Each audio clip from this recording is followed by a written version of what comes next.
अन्नदाता, पग पग पर है संग तुम्हारे अन्नदाता।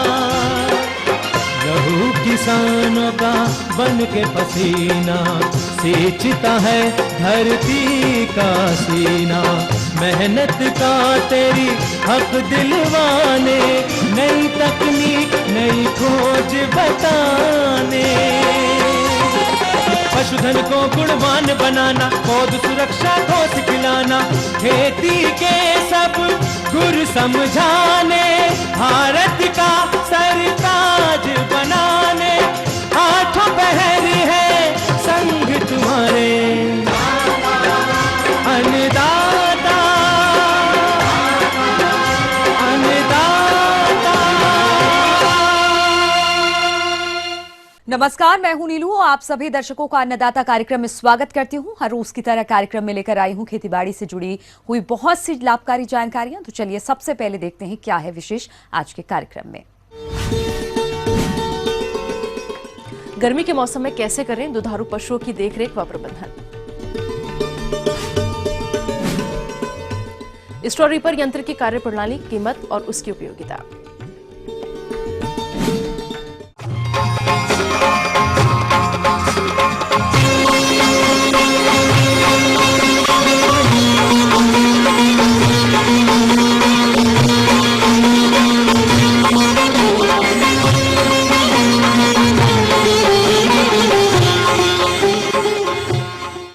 मौसम में परिवर्तन एक प्रकृति का नियम है और यदि बदलते समय के अनुसार अपना ख्याल नहीं रखेंगे तो हमारे स्वास्थ्य के लिए हानिकारक हो सकता है। ठीक ऐसा ही मौसम का प्रभाव हमारी दुधारू पशुओं पर भी होता है। क्योंकि अभी गर्मी का मौसम है, ऐसे में पशुओं की विशेष देखभाल की जरूरत है, क्योंकि तापमान का पारा जैसे जैसे बढ़ेगा वैसे वैसे दुधारू पशुओं का दूध उत्पादन भी गिरता चला जाएगा। लेकिन यदि पशुपालक भाई इसके प्रबंधन में कुछ खास बातों का ध्यान रखे तो गर्मी के मौसम में भी दूध उत्पादन अच्छे प्रकार से ले सकते हैं। तो वो कौन कौन से प्रबंधन है, आइए जानते हैं बिहार पशु चिकित्सा महाविद्यालय जिला पटना के पशु विशेषज्ञ डॉक्टर राजीव कुमार से। संपूर्ण विश्व इस समय बढ़ते हुए तापमान और एकाएक होने वाले मौसम में बदलाव से चिंतित है। विश्व का औसत तापमान लगातार बढ़ रहा है। किसान भाइयों से ऐसे मौसम में अपने जानवरों का विशेष देखभाल की जरूरत है। पशुपालक भाइयों, जैसा कि आप सभी जानते हैं कि इस समय गर्मी का मौसम चल रहा है और यदि आप इस मौसम में भी अपने गाय व भैंसों से अधिक दूध लेने की चाहत रखते हैं तो आपको सर्वप्रथम अपने दुधारू पशुओं को गर्मी के कुप्रभाव से बचाना होगा और इसके लिए आपको अपने पशुओं का आवास प्रबंधन ठीक तरह से करना होगा। तो हमारे पशुपालक भाई कैसे करें पशुओं का आवास प्रबंधन, आइए जानते हैं। पशुओं का जो निवास स्थान है, जहाँ पे जानवर रहते हैं आपके, वो हवादार होना चाहिए, छायादार होना चाहिए और उनके जो आवास का जो दरवाजा और खिड़कियां होते हैं उसमें जूट के बने हुए पर्दे लटका दीजिए और उसको पानी से भिगोइए। उससे ये होगा कि कमरे का तापमान ठंडा रहेगा और आर्द्रता बनी रहेगी, तो जानवरों को सीधे सीधे गर्मियों से बचाया जा सकता है। अब बात करते हैं पशु के आहार प्रबंधन की। तो इस समय पशुपालक भाइयों को पशु के आहार पर विशेष ध्यान देने की आवश्यकता होती है। तो पशुपालक भाई अपने पशुओं को 15 से 20 किलोग्राम हरा चारा और 8 से 10 किलोग्राम सूखे चारे खिलाएंगे। इसके अतिरिक्त क्योंकि पशुपालक भाई जो हरा चारा इत्यादि खिलाते हैं उसमें पोषक तत्व की मात्रा बहुत कम होती है, तो इसके लिए वह अपने दुधारू पशुओं को अलग से पोषक तत्व मिलाकर खिलाएंगे। चाहे इसे वह खनिज लवण के रूप में खिला सकते हैं या जो पशुपालक भाई आटा खिलाते हैं उसमें अलग अलग तरह के अनाजों को मिलाकर खिला सकते हैं। तो किसान भाई किन किन अवयवों को मिलाकर तैयार करें संतुलित आहार, इसकी तालिका इस प्रकार से है।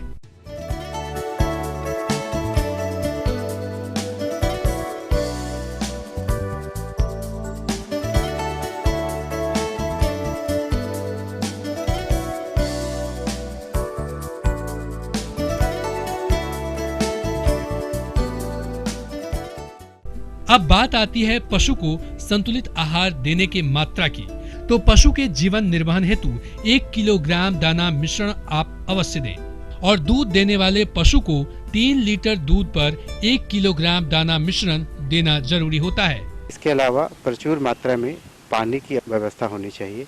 इसके बावजूद कभी कभी जानवर बीमार हो जाते हैं, इसलिए जरूरी है कि इस मौसम में होने वाले कुछ प्रमुख बीमारियों का जानकारी किसान भाइयों को होना चाहिए। गर्मी के मौसम में बहुत से पशु विभिन्न प्रकार की बीमारियों की चपेट में आ जाते हैं और इन बीमारियों की हमारे पशुपालक भाइयों को ठीक तरह से जानकारी नहीं होने के कारण उनके पशुओं में दुग्ध उत्पादन में गिरावट होने के साथ साथ कुछ पशुओं की कभी कभी मृत्यु भी देखने में आती है।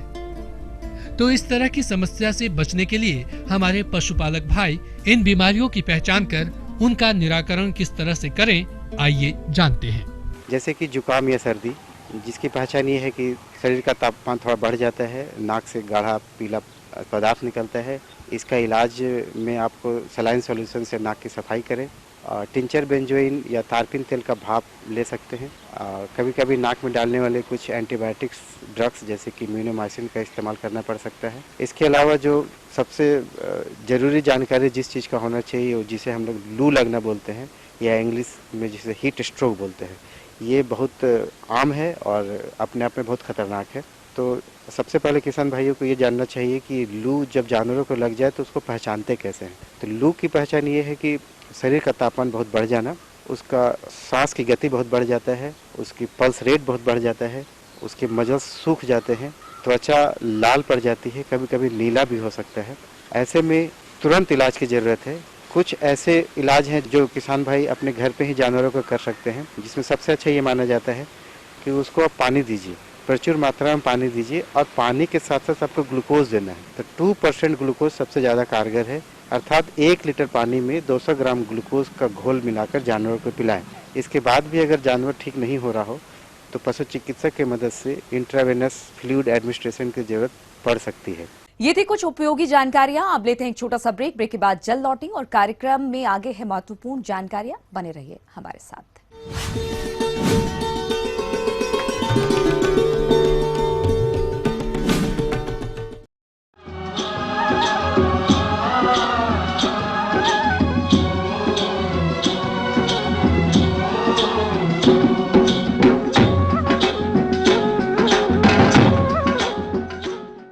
ब्रेक के बाद एक बार फिर से आप सभी दर्शकों का अन्नदाता कार्यक्रम में स्वागत है। बढ़ते हैं अगली प्रस्तुति की ओर।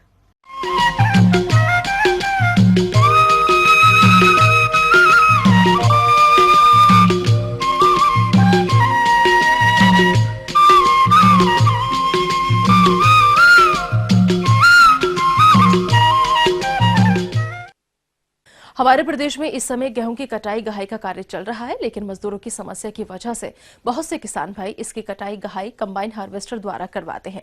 इससे कटाई गहाई तो कम समय में हो जाती है, परंतु इससे किसानों को भूसा नहीं मिल पाता है, जिसके प्रयोग से किसानों को भूसा भी उपलब्ध हो सकता है। तो स्ट्रॉ रीपर यंत्र कैसे कार्य करता है और ये किसानों के लिए किस तरह से लाभदायक है, इस बारे में अपने अनुभवों को बता रहे हैं एक प्रगतिशील किसान नरेंद्र पटेल। ये हमारी मशीन है, इसके लिए हमें 2 ट्रैक्टर, 2 ट्राली, एक एक्स्ट्रा रीपर रखना पड़ता है, जिसके एक बड़ा ट्रैक्टर लगता है, उसकी कीमत लगभग 7 लाख या 8 लाख होती है। एक रीपर है, उसका कीमत है 2.5 लाख और 2 ट्रालियां जो सेट लगे होते हैं उनकी कीमत 1.25 लाख या 1.5 लाख के आसपास मॉडिफाई होके मिलती है। इसमें दिन भर में खर्चा होता है, जैसे एक ट्राली के आसपास 5 लीटर या 6 लीटर डीजल जाता है, ज़्यादा से ज़्यादा या 7 लीटर, और लेबर चार्ज भी वही 1000-1,500 रुपये दिन लगता है और इससे ज़्यादा खर्चा उसमें है नहीं। बाकी दिन भर में 10 या 15 हज़ार की कमाई होती है और 7 या 8 हज़ार रुपये खर्च हो जाता है। कुल मिला के दिन भर में इस पे 6 से 7 हज़ार या 8 हज़ार शुद्ध मुनाफा होता है। कि वर्तमान में गेहूं की फसल परिपक्व है। आजकल के अधिकांश किसान भाई इसकी कटाई कंबाइन हार्वेस्टर से करवाते हैं। कंबाइन हार्वेस्टर से मात्र गेहूं की बालियां ही कटती हैं। शेष फसल का भाग खेत ही में रह जाता है, जिसको ध्यान में रखते हुए हमारे कृषि वैज्ञानिकों ने स्ट्रॉ रीपर यंत्र का आविष्कार किया, जिससे खेत में बचे गेहूं की फसल के अवशेष के द्वारा भूसे का निर्माण होता है। तो आइए चर्चा करते हैं इस यंत्र की कार्यविधि के बारे में। सर्वप्रथम हमें यह ध्यान रखना चाहिए कि जिस खेत में इस यंत्र के द्वारा कार्य किया जा रहा है वहां पर पत्थर या ईंट के टुकड़े ना हो, क्योंकि यदि खेत में पत्थर अथवा ईंट के टुकड़े हुए तो वह इस यंत्र के ब्लेडों को नुकसान पहुंचा सकते हैं। किसान भाइयों, अभी इन ब्लेडों को घूमते हुए देख रहे हैं। ब्लेड गेहूं के अवशेषों को कटर में ले जाते हैं। कटर में दांते लगे होते हैं, जिससे फसल के अवशेष भूसे में परिवर्तित हो जाता है और फिर ड्रम में चला जाता है, जहां इस पाइप द्वारा हवा के दबाव के कारण वह ट्रॉली में भेजा जाता है। ट्रॉली में जहां पाइप जुड़ा होता है वहां एक जाली होती है, जिससे उसमें कंकड़ पत्थर नहीं जाते हैं और आपको साफ सुथरा भूसा प्राप्त होता है। इसके अलावा किसान भाइयों, जब ट्रॉली भूसा से भर जाती है तो पाइप के इस हिस्से से भूसा निकलने लगता है, अतः आपको तुरंत ही दूसरी ट्रॉली लगानी चाहिए, अन्यथा मशीन जाम हो जाती है। किसान भाइयों, आइए अब चर्चा करते हैं इसकी देखरेख के बारे में। सीजन में इसको सिर्फ एक ही बार रिपेयर कराना पड़ता है। जो फर्स्ट में चलाने के पहले होता है उसमें सारे बेरिंग बदलने पड़ते हैं इसके, और ब्लेड बदलनी पड़ती हैं, कटर बदलने पड़ते हैं, ट्रालियों में ग्रीस देना पड़ता है, ट्रैक्टरों के चक्कों में ग्रीस देना पड़ता है, और इसके सारे बेरिंगों में ग्रीस और बेल्ट बदलवाने पड़ते हैं, चेन बदलवानी पड़ती है। इसको चलाते समय 10 या 15 दिन में इसकी ब्लेडों की धार खत्म हो जाती है, जैसे या तो पलटाना पड़ता है या तो बदलना पड़ता है। बीच बीच में पत्थर आ जाता है तो 15 से 20 ब्लेड है, 30 ब्लेड है, सीधी सीधी उड़ जाती है, फिर हो सकता है 40 से 50, उनको बदलना पड़ता है। उसके फिंगर टूट जाते हैं, वो बदलना पड़ता है। यह मशीन ट्रैक्टर के द्वारा ही चलती है, अतः ट्रैक्टर का आरपीएम 1500 होना आवश्यक होता है। अब जो देख रहे हैं उसे गियर बॉक्स कहते हैं। यह मशीन का मुख्य भाग है, जो कि ट्रैक्टर में एक सॉफ्ट के द्वारा जुड़ा होता है। सॉफ्ट जब घूमती है तो गियर बॉक्स अपना कार्य प्रारंभ कर देता है। इसके बाहरी भाग में बेरिंग होती है, उसमें समय समय पर ग्रीसिंग करते रहना चाहिए। साथ ही गियर बॉक्स में ऑयल भी समय समय पर बदलते रहना चाहिए एवं मशीन चालू करने से पहले गियर बॉक्स का ऑयल लेवल चेक करना जरूरी होता है, अन्यथा गियर में घिसावट अधिक ज्यादा होती है। तथा ड्रम में लगी ब्लेडों को भी समय समय से चेक करना चाहिए। घिसे हुए ब्लेडों को बदल देना चाहिए और मशीन के घूमने वाले भागों पर 2 से 3 दिन के अंतर पर ग्रीसिंग एवं ऑयलिंग करते रहना चाहिए। किसान भाइयों, समय समय पर ढीले पुर्जों को कसना चाहिए। ऐसा नहीं करने से मशीन की कार्यक्षमता प्रभावित होती है। और चलाते समय इसमें सावधान ये रखना पड़ता है कि ज्यादा से ज्यादा एक या उसका हेल्पर ही स्टेटर पे बैठे, क्योंकि पीछे कटर लगे रहते हैं। अगर हो सकता है बैठे बैठे नींद आती रहती है तो पीछे गिर जाएगा, तो उसमें बहुत ज्यादा जान को हानि होने का खतरा रहता है। इस पे एक ही आदमी जो कुशल ड्राइवर हो उसी को रखे, जो लोकल ड्राइवरों को ना रखे, जो इसको संचालन सही तरीके से कर सके। और नशे आदि का भी ध्यान रखें कि जब चला रहे हो तो उसमें नशा ना करके बैठा हो।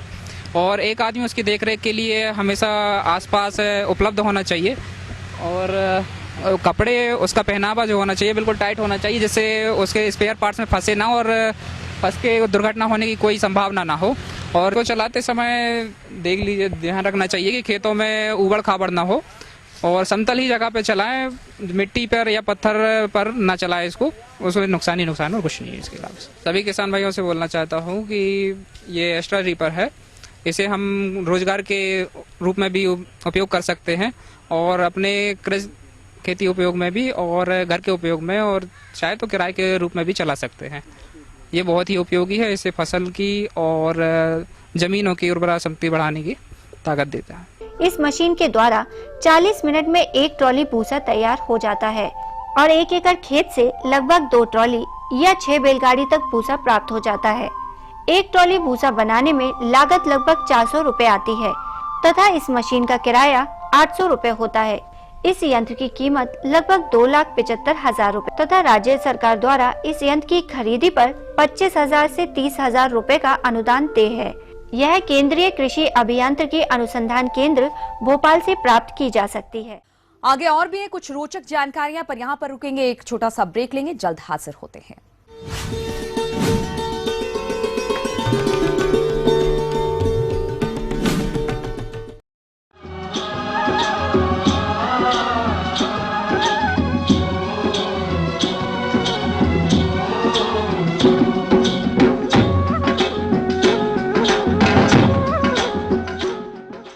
ब्रेक के बाद आप सभी दर्शकों का स्वागत है। चलिए अब रुक करते हैं अगली कड़ी की ओर।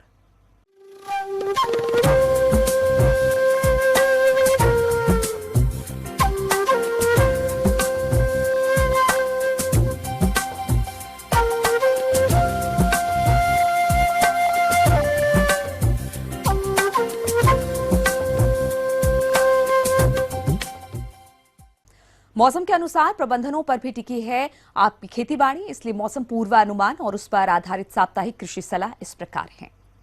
ग्रामीण कृषि मौसम सेवा, भारत सरकार, राजेंद्र कृषि विश्वविद्यालय पूसा, समस्तीपुर और बिरसा कृषि विश्वविद्यालय रांची द्वारा भेजे गए मौसम पूर्वानुमान के आधार पर किसानों को सलाह दी जाती है कि रबी की जो भी फसल तैयार हो चुकी है उसकी अविलंब कटाई करें तथा फसल की कटाई के बाद अगर मिट्टी में उपयुक्त नमी मौजूद हो तो खेत की जुताई कर दें तथा पाटा नहीं चलाएं। मिट्टी को खुला छोड़ देने से इसमें मौजूद खरपतवार तथा कीड़े मकोड़े नष्ट हो जाएंगे। बात करें अगर गर्मा धान की तो खेतों में जल जमाव बनाए रखने के लिए मेड़ को दुरुस्त रखें तथा जो किसान भाई देर से रोपा किए हैं वे रोपा के 20 से 25 दिनों के बाद यूरिया का पहला भुरकाव तथा समय से रोपे गए धान में 40 से 45 दिनों बाद यूरिया का दूसरा भुरकाव करें। अगर खेत में खरपतवार की समस्या हो तो कोनो वीडर मशीन को 2 पंक्तियों के बीच में आगे पीछे करते हुए चला दें। इससे खरपतवार नष्ट होकर मिट्टी में मिल जाती है। साथ ही साथ मिट्टी के हल्का होने से वायु संचार की स्थिति में भी सुधार होता है। सही समय पर नवंबर माह में बोई गई गेहूं की फसल तैयार हो चुकी है, अतः किसान भाई इसकी कटाई का कार्य करें। फसल काटते समय अगर पौधों में लूज स्मट रोग जिसमें बालियां काली हो जाती है से ग्रसित बालियां दिखाई पड़े तो उन बालियों को पॉलिथीन के थैले से ढककर तोड़ लें तथा किसी गड्ढे में दबाकर नष्ट कर दें। रोगी बालियों को काटते समय ये ध्यान रखें कि उसका चूर्ण नीचे जमीन पर नहीं गिरे। ये प्रक्रिया उन किसान भाइयों के लिए अति महत्वपूर्ण है जो इस फसल को अगले वर्ष बीज के रूप में व्यवहार करना चाहते हैं। जो किसान भाई पहले ही फसल को काट चुके हैं वे फसल को धूप में अच्छी तरह सुखाने के बाद ही थ्रेशिंग का कार्य करें। साथ ही साथ अनाज भंडारण के पूर्व भी गेहूं को अच्छी तरह सुखा लें। देर से बोई गई फसल इस समय दाना भरने अथवा दाना पुष्ट होने की अवस्था में है। इस अवस्था में नमी की कमी होने से उपज पर प्रतिकूल असर पड़ता है, अतः किसान भाई आवश्यकता अनुसार सिंचाई दोपहर बाद करें। वहीं अगर बात करें गर्म मूंग की, जो किसान भाई बुआई कर चुके हैं तथा मिट्टी में अगर नमी की कमी हो तो एक हल्की सिंचाई अवश्य करें। बैगन एवं भिंडी के फसल में फल छेदक कीड़ों एवं फूल गोभी एवं बंधा गोभी की फसल में गोभी का पतंगा कीड़ों से बचाव के लिए जैविक कीटनाशी हॉल्ट डेल्फिन बायोलेप दवा का छिड़काव 1.5 ग्राम प्रति लीटर पानी की दर से दोपहर के बाद करें। लतर वाली सब्जियों जैसे खीरा, ककड़ी, कद्दू, कदीमा इत्यादि में लाल भृंग कीड़ों का आक्रमण हो रहा है, जिसके कारण पत्तियां बुरी तरह प्रभावित हो रही हैं। इससे बचाव के लिए नीम से बना कीटनाशी जैसे अचूक, निमोरिन, निमोटिन, निमोसिडिन इत्यादि में से किसी एक दवा का छिड़काव 5 मिलीलीटर प्रति लीटर पानी की दर से 10 दिन के अंतराल पर करें। ऐसे मौसम में बकरियों में टीपीआर रोग के आक्रमण की संभावना बढ़ जाती है, जिसमें जानवरों में तेज बुखार के साथ मुंह में छाले पड़ जाते हैं, आंख एवं नाक से पानी निकलने लगता है तथा दस्त एवं निमोनिया के लक्षण दिखाई पड़ने लगते हैं। इस रोग का निदान नहीं होने पर जानवरों की मृत्यु भी हो सकती है। अतः इस रोग से बचाव हेतु प्रत्येक बकरियों को 3 महीने से कम एवं गाभिन बकरियों को छोड़कर टीपीआर का टीका 1 मिलीलीटर चमड़े के नीचे लगवाएं। रोग से बचाव हेतु जानवरों को धूप से बचाएं तथा स्वच्छ एवं पर्याप्त मात्रा में पीने का पानी दें। आम एवं लीची के पेड़ों में फूल एवं फल आने के बाद नियमित रूप से सिंचाई करते रहें। लीची के छोटे छोटे फल को गिरने से बचाने के लिए पेड़ों में प्लानोफिक्स हार्मोन का छिड़काव 5 मिलीलीटर प्रति 10 लीटर पानी की दर से करें।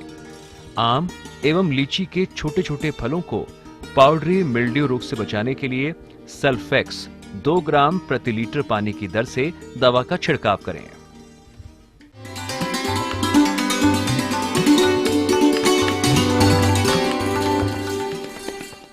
अन्नदाता हेल्पलाइन निःशुल्क फोन संपर्क सेवा के माध्यम से आपके द्वारा पूछे गए कृषि से जुड़े प्रश्नों में से 1 या 2 महत्वपूर्ण प्रश्न को हम अपने कार्यक्रम में शामिल करते हैं। इसी के तहत आज का चयनित प्रश्न और उसका जवाब इस प्रकार है। निःशुल्क अन्नदाता हेल्पलाइन में आज हमने जिस प्रश्न को शामिल किया है उसे पूछा है संठी सीवान के युवराज सिंह ने। आपने आम के बीजू पौधों की देखरेख पर जानकारी चाहिए, तो इसके लिए देखिए कार्यक्रम का यह अंश। किसान भाइयों, आप देख रहे हैं जिस खेत में हम खड़े हैं, इसमें ये आम के बीजू पौधे आपको नज़र आ रहे हैं, जो कि जुलाई में इनको यहाँ पे लगाया गया था। सर्वप्रथम बाज़ार से, कस्बों से आम की गुठली लाई जाती है, उनको बेडों में लगा के अंकुरण करवाया जाता है। अंकुरण करने के पश्चात जुलाई लास्ट या अगस्त में इनको इस तरह की क्यारियां बना के और लगा दिया जाता है।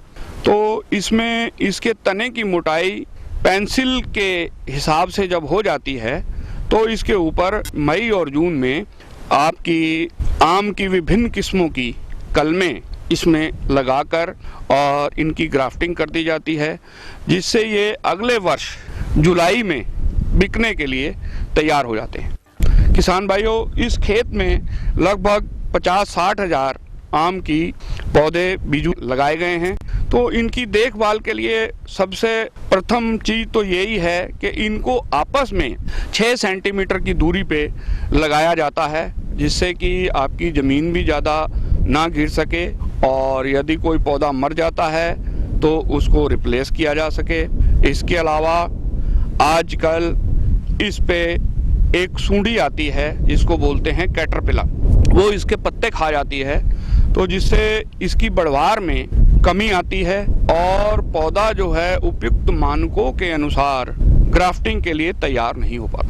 तो उस सूंडी के लिए किसान भाइयों, बाजार में कोराजन नाम की दवा आती है, जिसका 1 ml 3 लीटर पानी में मिला के आप इसका स्प्रे कर सकते हैं, जिससे ये सूंडी मर जाती है। उसके अलावा माइट के लिए एबासिन नाम की दवा आती है, जो कि 1 ml 3 लीटर पानी में मिला के इसमें स्प्रे कर सकते हैं। इसके अलावा गर्मियां हैं, इसमें खरपतवारों का विशेष ध्यान रखना पड़ता है। यदि खरपतवार होते हैं तो आपके ये कीड़े भी उसी मात्रा में ज़्यादा आ पाते हैं, क्योंकि खरपतवारों पे वो अपना निवास स्थान बना लेते हैं। इसलिए गर्मी के दिनों में इसकी हर हफ्ते या 10 दिन के बाद निराई गुड़ाई और हफ्ते में 2 बार हल्का पानी से इसकी सिंचाई करें। अब आइए देखते हैं कल दिखाए जाने वाले कार्यक्रम की मुख्य झलकियां। विभिन्न फसलों में कैसे करें कीटों का समेकित नियंत्रण,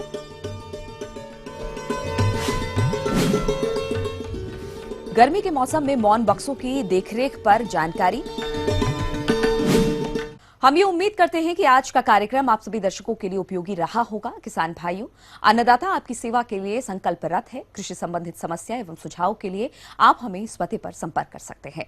प्रोड्यूसर अन्नदाता, ETV Bihar, Jharkhand, Ramoji film city, Hyderabad 501512। साथ ही आप हमें ईमेल भी कर सकते हैं। हमारा ईमेल है annadatabihar@etv.co.in।